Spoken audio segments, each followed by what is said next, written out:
नमस्कार दोस्तों। स्वागत है आपका आज के एक नए वीडियो में जिसका टॉपिक रहने वाला है career options after 12th science. पिछली जो मेरी वीडियोस थी उसको काफी सारा प्यार देने के लिए खूब खूब धन्यवाद।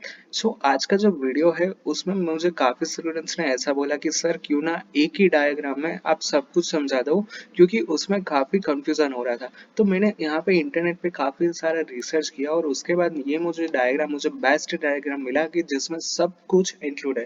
तो देखिए हम यहाँ सबसे पहले ऊपर से स्टार्ट करेंगे। तो देखिए, जैसे ही आपने 12th साइंस में पीसीएम यानी कि फिजिक्स केमिस्ट्री और मैथ्स की एग्जाम क्लियर कर दी, उसके बाद सबसे पहला ऑप्शन आपके पास आता है फिल्म एंड टीवी डिप्लोमा। अब ये कितने साल का कोर्स होता है? ये 1 या फिर 2 साल का कोर्स होता है और इसमें आपको बैचलर डिग्री मिलती है।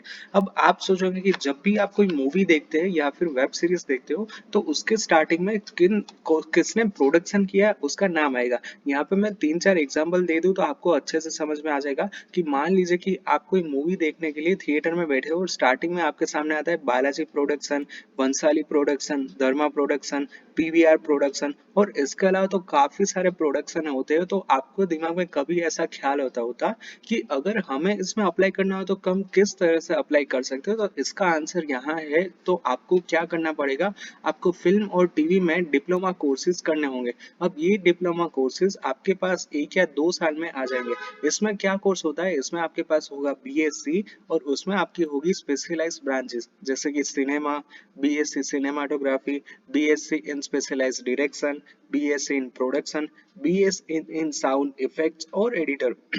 इसके अलावा आपके पास काफी सारे चांसेस है यहाँ पे आपको जो क्लियर करना होता है बीएससी उसमें सिनेमाग्राफी के लिए और उसके अलावा टीवी डिप्लोमा के लिए। दूसरी बात, अब जब भी आप टीवी में न्यूज़ पढ़ते होंगे, न्यूज़ देखते होंगे, तब आपके सामने काफ़ी सारे रिपोर्टर्स आते होंगे। तो अगर आपने कभी दिमाग में ऐसा ख्याल होता होगा कि अगर हमें इस तरह से जाना हो तो क्या करना पड़ेगा, तो इसके लिए स्पेशलाइज्ड मास कम्युनिकेशन करके एक प्रोग्राम होता है।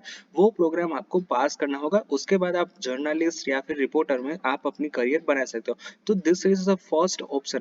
अब बात करते हैं दूसरे ऑप्शन की। काफी सारे स्टूडेंट्स जिन लोगों को पढ़ाई अच्छी नहीं लगती वो ये कोर्स पढ़ते हैं, क्योंकि उसमें क्या होता है कि ये एक पैशनेट वर्क होता है और जिसका नाम है होटल मैनेजमेंट डिग्री। इसके लिए आपको लगेंगे 3 से लेके 4 साल। अब जब भी आप ऐसा सोचते होंगे कि आप कोई होटल में जाते हो और आपके सामने मैनेजर आता है आपको वेलकम करने के लिए, रिसीव करने के लिए, पूरी की पूरी आपकी जितनी भी हॉस्पिटैलिटी होती है उसका ख्याल जो रखता है, अगर आपको उस पोस्ट के लिए अप्लाई करना होगा तो यहाँ पे आपको होटल मैनेजमेंट की डिग्री आपको चाहिए होगी।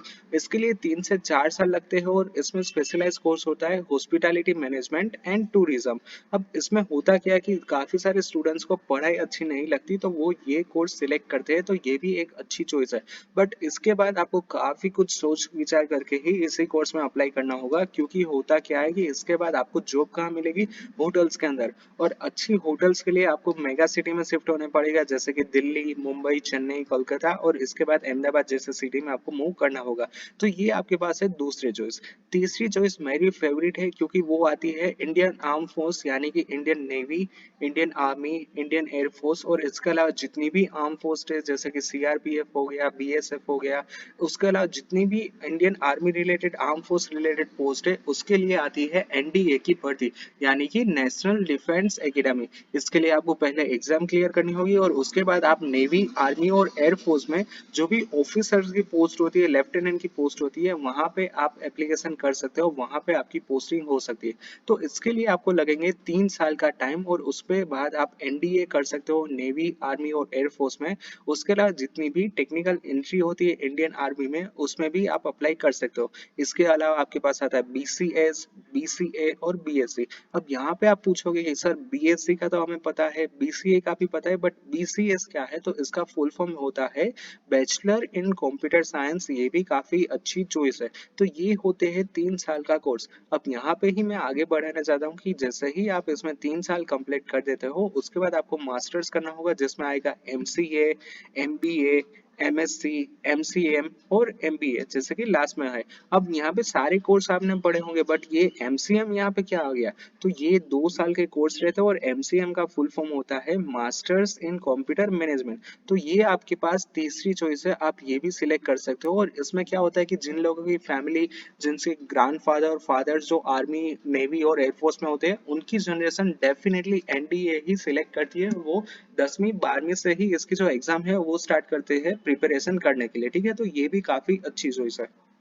उसके बाद आते हैं सबसे कॉमन ऑप्शन, और वो है बैचलर इन इंजीनियरिंग और बैचलर इन टेक्नोलॉजी यानी कि इंजीनियरिंग के ऊपर। यहाँ पे आपके पास काफी सारे ऑप्शंस अवेलेबल है इंजीनियरिंग सिलेक्शन के, क्योंकि इसमें आजकल इतनी सारी ब्रांच होती है। देखिए सबसे पहले तो कोर ब्रांच में कौन कौन सी आती है। कोर ब्रांच में सिर्फ 3 ही ब्रांच आती है, जिसमें पहली है सिविल, दूसरी है मैकेनिकल और तीसरी है इलेक्ट्रिकल। इसके अलावा आती है कंप्यूटर और IT। इसके अलावा आपके पास स्पेशलाइज्ड ब्रांच भी होती है, जिसमें आप कोई भी फील्ड के अंदर स्पेशल किसी फील्ड के अंदर इंजीनियरिंग कर सकते हो। जैसे कि वाटर मैनेजमेंट हो गया, फूड मैनेजमेंट हो गया, फूड फूड हार्वेस्टिंग हो गया। इसके लिए अलावा काफी सारी इंजीनियरिंग ब्रांचेस है, जैसे कि IC engineering, EC engineering, ICT engineering और काफी सारी ब्रांच है। तो ये होता है 4 साल का कोर्स। जैसे ही आप BE या फिर BTech कंप्लीट करते हो, उसके बाद आपके पास 2 साल फिर से लगेंगे। सबसे पहला होगा आपके पास ME यानी कि मास्टर इन इंजीनियरिंग और MTech। जिन स्टूडेंट्स को यहाँ पे PhD करना है वो इसके बाद PhD कर सकते हैं। जिन स्टूडेंट्स को गवर्नमेंट कॉलेज में प्रोफेसर की पोस्ट के लिए अप्लाई करना है, उसके लिए ME अदरवाइज MTech कंपलसरी है। इसके बाद आप MS कर सकते हो यानी कि मास्टर्स इन साइंस, और इसके बाद MBA भी कर सकते हो। अब ये ट्रेंड कितने पिछले 4-5 सालों से काफी चल रहा है कि स्टूडेंट्स पहले MBA, पहले बैचलर करते हैं इंजीनियरिंग के अंदर और उसके बाद सिलेक्ट करते हैं MBA। तो ये भी आपके पास काफी अच्छा चॉइस है। तो ये होता है इंजीनियरिंग।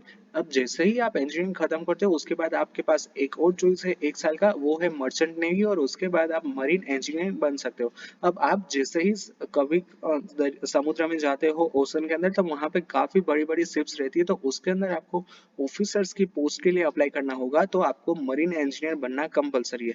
अब यहाँ पे और भी आपके पास चांस है कि जैसे ही आप इंजीनियरिंग खत्म करते हो, उसके बाद आपके पास काफी सारी एग्जाम्स आती है, कॉम्पिटिटिव एग्जाम, यानी कि GPSC, UPSC, और इसके बाद आप काफी सारी सारी अच्छी पोस्ट जो ऑफिसर्स लेवल की होती है गवर्नमेंट के अंदर, वहां पे आप अप्लाई कर सकते हो। यहाँ पे थोड़ी सी पोस्ट मैं अब आपको बता दूं, जैसे कि IAS, IPS, IFS, IRS, और जैसे ही आप GPSC क्लियर करते हो, उसके बाद आपको मिलती है deputy collector, DYSP, income tax officer, और इसके अलावा काफी सारी पोस्ट है। अब यहाँ पे इंजीनियर्स के लिए स्पेशल एग्जाम है, और जिसका नाम है IES यानी कि इंडियन इंजीनियरिंग सर्विसेज। उसके बाद आप डायरेक्टली PSU के लिए एलिजिबल होते हो, यानी कि पब्लिक सेक्टर यूनिट और MNC के लिए, जिसका मतलब होता है मल्टीनेशनल कंपनीज। तो ये भी आपके पास काफी अच्छा चॉइस है। इसके अलावा एक 5 साल का कोर्स और रहता है, जिसका नाम है B pharm sorry B planning and design, और दूसरा है बैचलर इन आर्किटेक्चर। यहाँ पे IITs में आप ये कोर्स पढ़ सकते हो, और इसके अलावा इंजीनियरिंग भी आप IIT में से कर सकते हो। तो ये दो IITians के लिए है कि जिन स्टूडेंट्स को IIT में जाना है, उन लोगों के लिए ये काफी अच्छी बात है। So that's it for today's video. अगर ये ग्राफ में आपको कुछ भी डाउट हो, so you can ask me in the comment section, and if you new to my channel then subscribe my channel and press the bell icon for the latest notification. Thank you.